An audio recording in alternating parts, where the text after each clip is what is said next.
बच्चों, आप सबको नमस्ते। अ, समीक्षा अधिकारी की प्रारंभिक परीक्षा के लिए जो हिंदी का पाठ्यक्रम है उसमें कुल 6 टॉपिक हैं। उन 6 में से एक बड़ा महत्वपूर्ण टॉपिक है विशेषण और विशेष। आज हम इसी पर चर्चा करेंगे। और ये जो हमने बनाया हुआ है, ये वीडियो बना रहा हूँ, ये 2 जगह से ये पीडीएफ हमने तैयार किया है। एक तो आदित्य प्रकाशन की किताब से और दूसरा हरदेव बाहरी की शब्द अर्थ और प्रयोग से। आप सब के लिए यह सुझाव है कि हरदेव बाहरी की ये जो मानक किताब है शब्द अर्थ और प्रयोग, उसे ज़रूर पढ़ें। उसमें से 6 टॉपिक कवर करें अच्छे से। साथ ही प्रतियोगी परीक्षाओं के लिए मार्केट में जो भी कोई भी किताब हो, चाहे वो घटना चक्र की हो, चाहे यश कुमार सर की हो, या डिकोड की हो, या आदित्य प्रकाशन की हो, उससे खूब प्रैक्टिस करें, अभ्यास करें। और पिछले सालों में हिंदी के जितने प्रश्न पूछे गए हैं वो आप चाहे यूथ से कहीं से भी उसका अभ्यास जरूर करें, ताकि आप समझ पाएँ कि कौन कौन से प्रश्न रिपीट हो रहे हैं या प्रश्नों की प्रकृति क्या है। तो आइए ये देखते हैं कि विशेषण और विशेष आखिर होता क्या है। इससे पहले हम ये समझने की कोशिश करेंगे कि जो शब्द होता है ये प्रयोग के आधार पर 8 तरह का होता है। संज्ञा, सर्वनाम, क्रिया, विशेषण। क्रिया विशेषण संबंध बोधक, समुच्चय बोधक और विस्मयादि बोधक। तो संज्ञा से लेकर के सर्वनाम, क्रिया और विशेषण तक, ये चारों शब्दों को या इन शब्द के रूपों को विकारी शब्द कहा जाता है। विकारी इसलिए कहा जाता है कि क्योंकि अपना रूप बदलते हैं। और अंतिम के चारों को यानी क्रिया विशेषण, संबंध बोधक, समुच्चय बोधक और विस्मयादि बोधक को अविकारी शब्द कहा जाता है, क्योंकि ये अपना रूप बदलते नहीं हैं। अब जैसे देखो, संज्ञा में हम आए तो लड़का शब्द संज्ञा है। तो लिंग और वचन के आधार पर यह अपना रूप बदल सकता है यह शब्द। जैसे अगर स्त्रीलिंग बनाना होगा तो लड़की हो जाएगा, और अगर बहुवचन बनाना होगा तो लड़के हो जाएगा। ये मैं इसलिए बता रहा हूँ रूप में परिवर्तन, ताकि आप समझ पाएँ कि विशेषण भी अपना रूप बदलते हैं। विशेषण से मतलब ऐसे शब्द जो इन संज्ञा के और सर्वनाम के विशेषताओं को बताए। विशेषण में ज़्यादा दिमाग नहीं लगाना है, बस ये समझ लेना है विशेषण ऐसे शब्द हैं जो किसके किसके विशेषताओं को बताते हैं, संज्ञा की विशेषताओं को बताते हैं, और किसकी विशेषताओं को बताते हैं, सर्वनाम की भी विशेषताओं को बताते हैं। अब संज्ञा भी विकारी शब्द है, सर्वनाम भी विकारी शब्द है, क्रिया भी विकारी शब्द है और विशेषण भी विकारी शब्द है। तो विशेषण क्या काम करता है? संज्ञा की विशेषता को बताता है, सर्वनाम की विशेषता को बताते हैं। और विशेषता क्या चीज़ होती है? विशेषता किसी का गुण हो सकता है, यानी कोई अच्छा हो सकता है, कोई खराब हो सकता है। किसी का आकार भी विशेषता में आता है, कोई छोटा हो सकता है, कोई लंबा हो सकता है। विशेषता परिमाण को भी बताती है, यानी मात्रा को भी बताती है। जैसे मैं कहूँ कि 2 किलो गेहूँ, 3 किलो चावल, तो 2 किलो चावल की विशेषता है कि 2 किलो रखा है। जैसे मैं संख्या के द्वारा भी विशेषता बता सकता हूँ कि 10 लोग आए थे, तो कितने लोग थे? 10 लोग थे, तो वो 10 विशेषता है लोगों की। तो हम आगे जब इसके प्रकार पर आएंगे तो ये समझेंगे। अभी के लिए विशेषण यह समझिए कि विशेषण क्या होते हैं। तो विशेषण ऐसे शब्द होते हैं जो संज्ञा और सर्वनाम की विशेषता बताते हैं। तो यह परिभाषा रही, और इस परिभाषा के बाद हम देखेंगे कि ये जो विशेषण होते हैं ये कितने तरह के होते हैं, कितने प्रकार के होते हैं, और हम इनके प्रकारों पर बड़ी विस्तार में चर्चा भी करेंगे। जैसे जो विशेषण होता है इसके मुख्य रूप से, ये देखो फ्लो चार्ट बना है और अच्छा सा बना है। इसमें जो विशेषण होता है यह मुख्य रूप से 4 प्रकार का होता है। जो पहला है वह गुणवाचक विशेषण। कौन सा विशेषण? गुणवाचक, यानी क्वालिटी बताएगा। यह परिमाण भी बताएगा, तो परिमाणवाचक विशेषण हो गया। अगर संख्या के द्वारा किसी की विशेषता बताई जा रही है तो संख्यावाचक विशेषण। संख्या से केवल व्यक्ति की ही विशेषता नहीं, किसी वस्तु की भी विशेषता बताई जा सकती है। इसी तरह से कुछ विशेषण सर्वनाम से भी बने होंगे तो सार्वनामिक विशेषण कहे जाएंगे।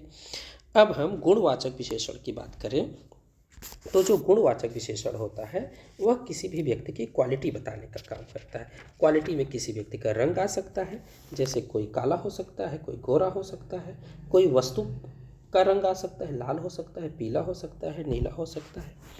किसी व्यक्ति की दशा आ सकती है, कोई दुबला पतला, अमीर गरीब, तो अच्छा बुरा, ये सब क्या हो सकते हैं, गुण हो सकते हैं, क्वालिटी हो सकती है। तो जहाँ ऐसे विशेषण आए और संज्ञा और सर्वनाम की विशेषता बताएं तो ये जान लेना है कि गुणवाचक विशेषण है। परिमाण का मतलब होता है मात्रा। अब परिमाण मतलब मात्रा, यानी किसी भी चीज़ की क्वांटिटी की बात हो जाती है। पहले में तो हमने क्वालिटी की बात की, अब दूसरे में क्वांटिटी की बात करेंगे। अब कोई भी मात्रा होगी तो इसका मतलब कि किसी वस्तु के मापने या तौलने का इससे बोध हो रहा है। कोई वस्तु नापी जाएगी यानी माप या तौल का बोध होगा। तो ये भी दो तरह का परिमाण हो सकता है, दो तरह की मात्रा हो सकती है। वो निश्चित परिमाण हो सकता है। अब निश्चित का मतलब जैसे मैं कहूँ कि 2 किलो गेहूँ, 3 किलो चावल, तो एक एक निश्चित मात्रा है। लेकिन अनिश्चित परिमाण भी हो सकता है। जैसे मैं कह दूँ कि संपूर्ण गेहूँ दे दो, तो जितना भी रखा है संपूर्ण दे दो। तो इसमें ये नहीं पता चल रहा है कि कितनी इसकी मात्रा है। जैसे मैं कहूँ कि समुद्र में अथाह जल है, तो अब वो अथाह शब्द से जल की विशेषता तो बताई गई, लेकिन अब उससे मात्रा का बोध नहीं हो पा रहा है कि कितनी मात्रा में, तो वो अनिश्चित परिमाण हो गया। ठीक इसी तरह से संख्यावाचक विशेषण भी होता है। अब संख्यावाचक विशेषण में संख्यावाचक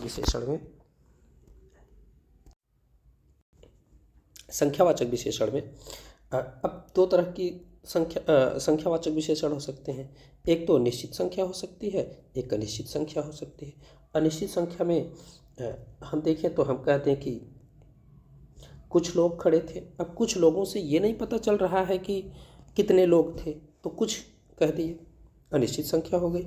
लेकिन मैं कहूँ कि 2 लोग खड़े थे, 3 लोग खड़े थे, तो वो निश्चित संख्या हो जाएगी। अब निश्चित संख्या के भी अनेक प्रकार हो सकते हैं और ये पूछा भी जाता है। अब जैसे मैं कहूँ निश्चित से गणना का मतलब काउंट कर सकूँ, गिन सकूँ, तो इसका मतलब यह हुआ कि मैं कहूँ कि 2 लोग, 3 लोग, 4 लोग, 10 लोग, तो ये गणनावाचक विशेषण हो जाएगा, या पूर्ण संख्यावाचक विशेषण हो जाएगा कि ये पूर्ण संख्या है। अब क्रमवाचक विशेषण का मतलब देखें तो क्रम का मतलब होता है रैंक। जैसे हम किसी भी चीज़ की रैंकिंग की बात करें, जैसे प्रथम, द्वितीय, तृतीय, तो ये फर्स्ट सेकंड रैंक ही तो बताता है। तो जहाँ प्रथम आए, द्वितीय आए, तृतीय आए, चतुर्थ आए, तो जान जाना है कि क्रमवाचक विशेषण की बात हो रही है। या इसी को पहला, दूसरा, तीसरा लिखा जाए कि पहली पंक्ति में जो बच्चा बैठा है, या जो द्वितीय पंक्ति है, तृतीय है, तो पहला, दूसरा, तीसरा या प्रथम, द्वितीय, तृतीय आए तो जान लेना है कि वो क्रमवाचक विशेषण की बात हो रही है और इस संख्यावाचक के अंतर्गत आता है क्रमवाचक। अगला देखें तो संख्यावाचक का एक भेद, निश्चित संख्यावाचक में आवृत्तिवाचक हो सकता है। और आवृत्ति का मतलब होता है फ्रीक्वेंसी, जहाँ कोई चीज़ कई गुने से बढ़ने की बात हो या घटने की बात हो। जैसे मैं कहूँ दुगुना, तिगुना, चौगुना, तो जहाँ गुना गुना लग जाए इसका मतलब यह है कि वो आवृत्तिवाचक विशेषण है। ठीक इसी तरह से समुदायवाचक विशेषण भी होता है। अब आप सोचिए कि समुदाय कैसे बनता है। जैसे मैं कहूँ कि 4 लोग खड़े थे, तो जब 4 लोगों के खड़े होने की बात होती है तो ये गणनावाचक है। लेकिन तो जैसे मैं कहूँ कि 4 लोग खड़े थे, तो ये 4 लोग तो गणनावाचक हो जाएगा या पूर्ण संख्या हो जाएगा।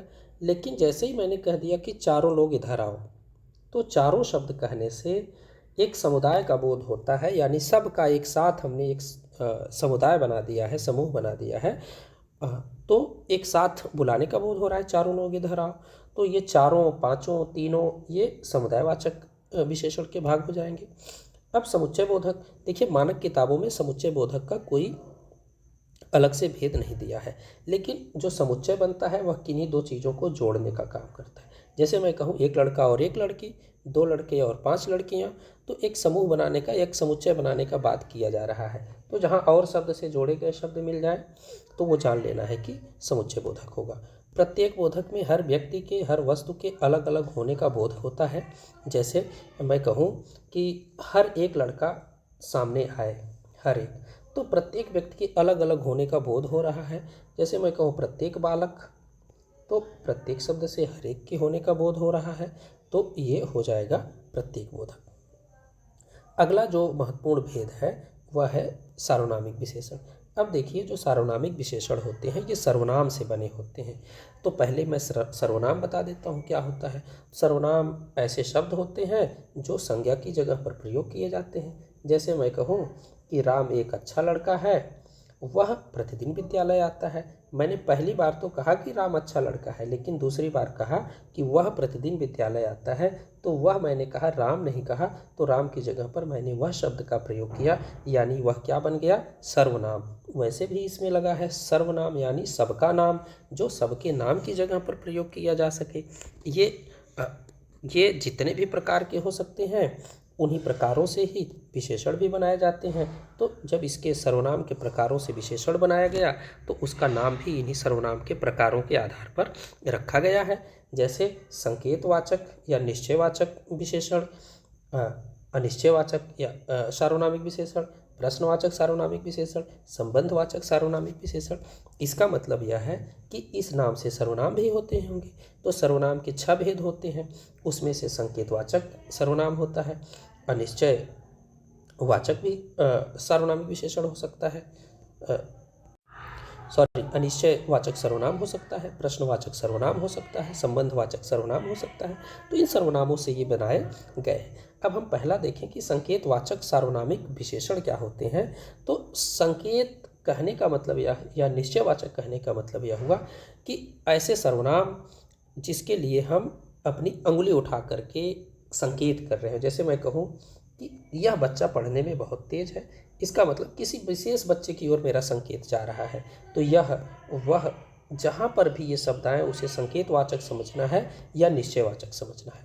अनिश्चयवाचक, मैंने जहाँ कोई विशेष बात नहीं कही, जैसे मैं कह दूँ कि कोई लड़का उठे और इधर आए, कोई लड़का कह दिया तो ये अनिश्चयवाचक हो जाएगा। जैसे मैं प्रश्नवाचक सार्वनामिक, यानी किसी लड़के के नाम की जगह मैं कहूँ कि कौन लड़का सामने आएगा, तो ये कौन शब्द प्रश्न बना रहा है, तो कौन लड़का, तो ये कौन हो जाएगा, प्रश्नवाचक सार्वनामिक विशेषण। अब संबंधवाचक सार्वनामिक विशेषण वहाँ पर होता है जहाँ जो और सो शब्द से किसी वाक्य, किसी दो चीज़ों के बीच संबंध जोड़ने की बात की जाती है। जैसे मैं कहूँ कि जो लड़का पहले बैठा है वह उठ जाए, वह खड़ा हो जाए, तो जो और सो से संबंधवाचक सर्वनाम का बोध होता है, और इसी सर्वनाम का प्रयोग जब विशेषण के लिए किया जाएगा तो संबंधवाचक सार्वनामिक विशेषण कहा जाएगा। अभी तो हमने ये फ्लो चार्ट में इसका प्रकार देखा, और मुझे लगता है कि आप इसके प्रकारों के माध्यम से इसकी विशेषताओं को भी जान गए होंगे थोड़ा थोड़ा।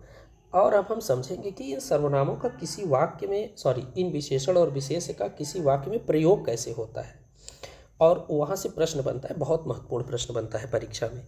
जैसे अब मैं कहूँ काला कुत्ता दौड़ रहा है, इस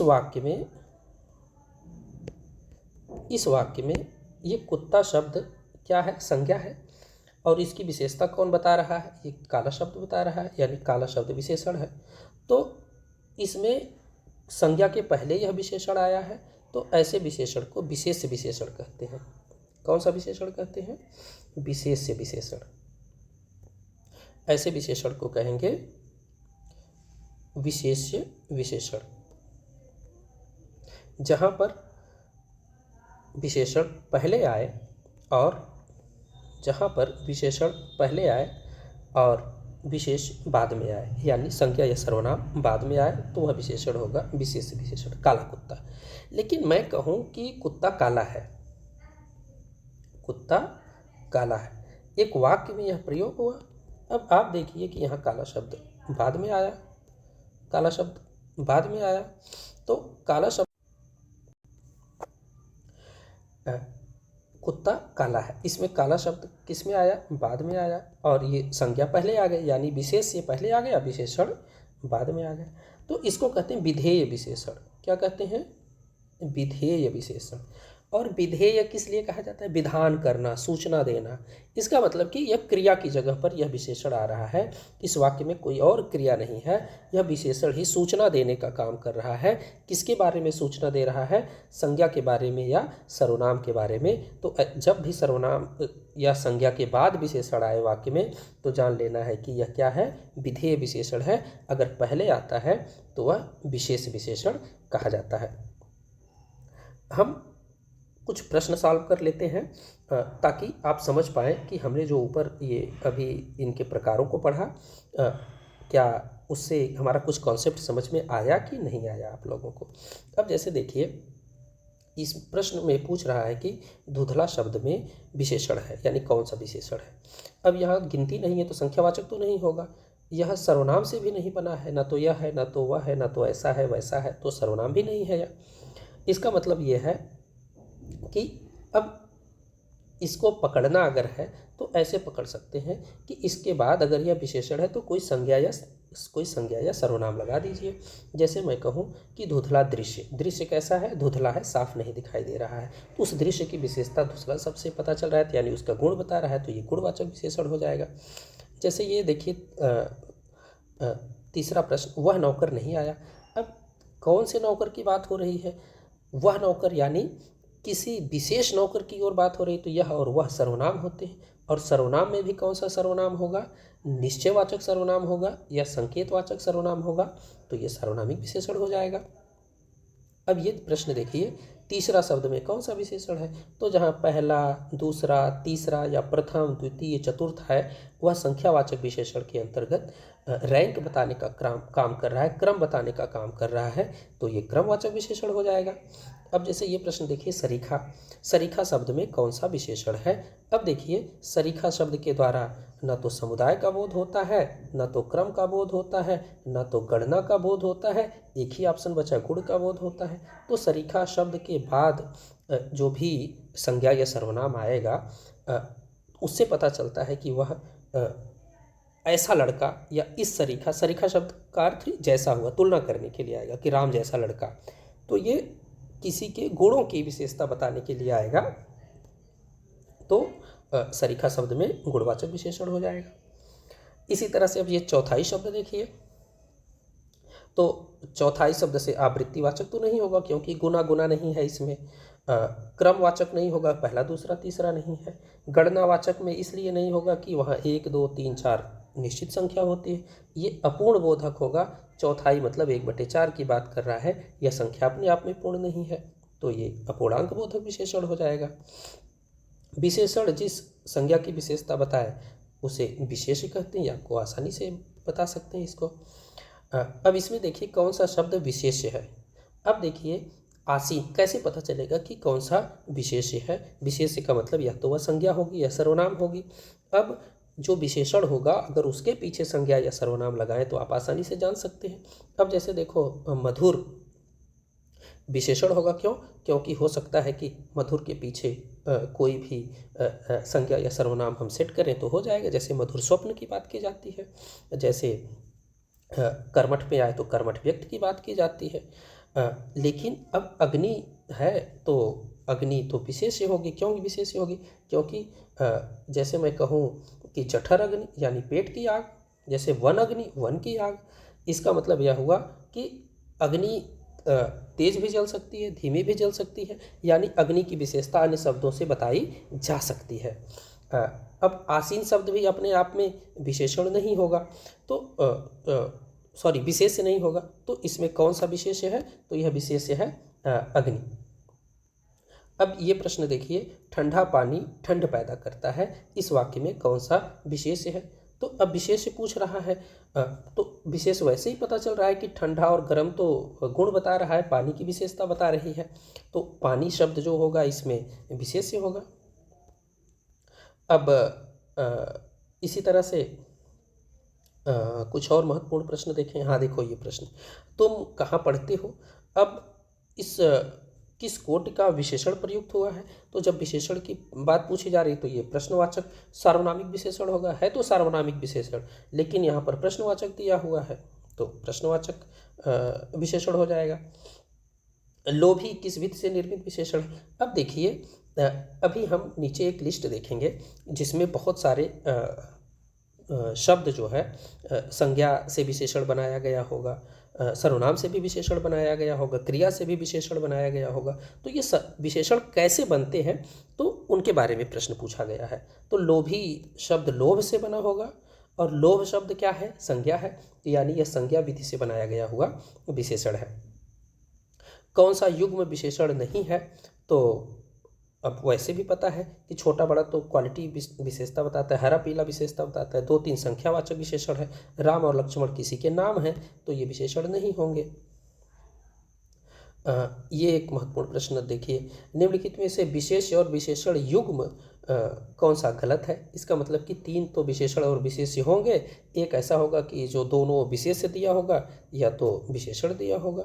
जैसे देखो, सर्वसुलभ, सर्व का मतलब होता है हर जगह, सुलभ मतलब मिल जाने वाला।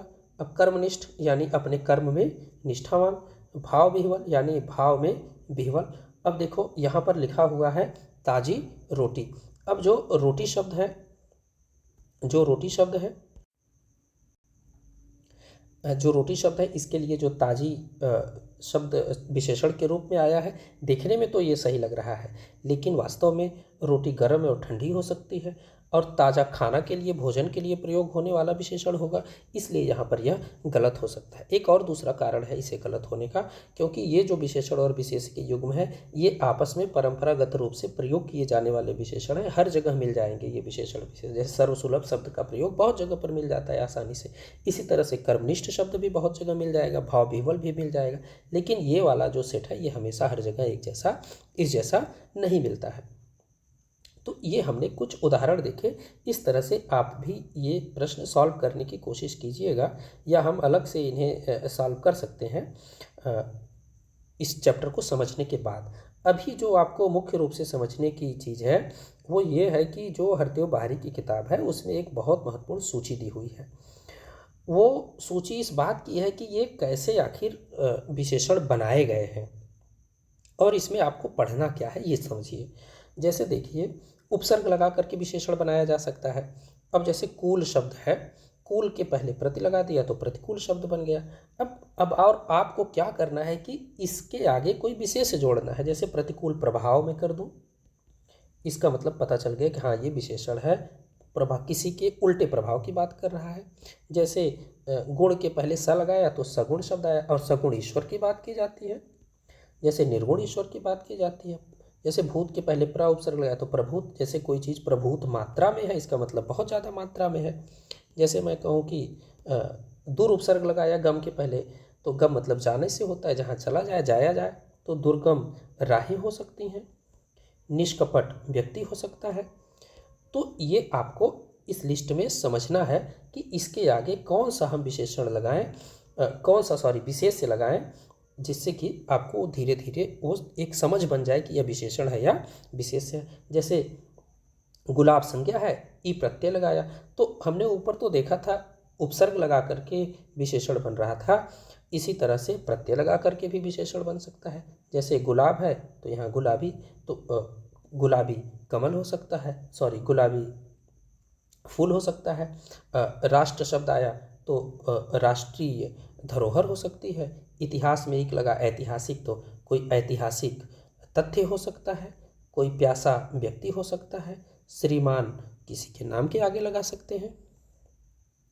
इसी तरह से कुछ विशेषण अब संज्ञा से बने होंगे। अब जैसे अंक से अंकित शब्द आया, यानी कोई अंकित तथ्य होगा, अंकित कथन हो सकता है। आर्थिक न्याय की बात की जा सकती है, आग्नेय चट्टान की बात की जाती है, आंचलिक उपन्यास की बात की जाती है, अपेक्षित कथन की बात की जा सकती है। तो ये हमने एक तरह से देखा कि ये जो संज्ञा से या उपसर्ग, संज्ञा में उपसर्ग लगा करके, प्रत्यय लगा करके जो विशेषण बनाए जा रहे हैं, उनके आगे हमें क्या जोड़ देना है कि कुछ न कुछ अपने मन मस्तिष्क से कुछ न कुछ ऐसे संज्ञा और सर्वनाम जोड़ने हैं जिनसे ये पता चल पाए कि ये विशेषण है। जैसे दर्शनीय स्थल हो सकता है, दानी व्यक्ति हो सकता है, जैसे कोई देसी फसल हो सकती है, जैसे कोई दिव्य प्रवचन हो सकता है, धार्मिक आयोजन हो सकता है, धनी व्यक्ति हो सकता है। तो आप सब इस लिस्ट में ये अपने से ये जोड़ने की कोशिश करिएगा कि ये कैसे ये विशेषण बना होगा। तो ये विशेषण और विशेष के संदर्भ में हमने कुछ आपसे चर्चा किया है। आप इन दोनों किताबों से पढ़िएगा और इसी तरह से पढ़ने की कोशिश करेंगे तो ये चीज़ें आपके लिए आसान हो जाएंगी। एक और प्रश्न पूछा जाता है, प्रविशेषण क्या होते हैं? तो वास्तव में कभी कभी किसी वाक्य में विशेषण का भी विशेषण दे दिया जाता है। जैसे वह सुंदर है, तो वह सुंदर है, इस वाक्य में सुंदर शब्द विशेषण है। और कौन सा विशेषण है? चर्चा किया था कि संज्ञा सर्वनाम पहले आए और सुंदर बाद में आए तो ये विधेय विशेषण होता है। लेकिन मैं कहूँ कि वह बहुत सुंदर है, तो इसका मतलब सुंदर का भी विशेषण एक आ गया, बहुत शब्द, तो यह बहुत हो जाता है प्रविशेषण। तो प्रविशेषण क्या होते हैं? जो विशेषण के भी विशेषण हो। तो ये हमने इस वीडियो में मोटा मोटा ये समझने की कोशिश किया है कि विशेषण क्या होते हैं, विशेष क्या होते हैं, इनके क्या प्रकार होते हैं और इनसे परीक्षाओं में कैसे कैसे प्रश्न पूछे गए हैं। तो आप सब इस पे अभ्यास करिए। हम कोशिश करेंगे कि आपके लिए अभ्यास के बहुत सारे प्रश्न लेकर के आएँ और उन प्रश्नों में आपको हम यह बताएंगे सॉल्व करके कि कैसे और क्यों कोई विशेष उत्तर सही है और बाकी ऑप्शन क्यों गलत है। सुनने के लिए थैंक यू सो मच, आप सबको धन्यवाद।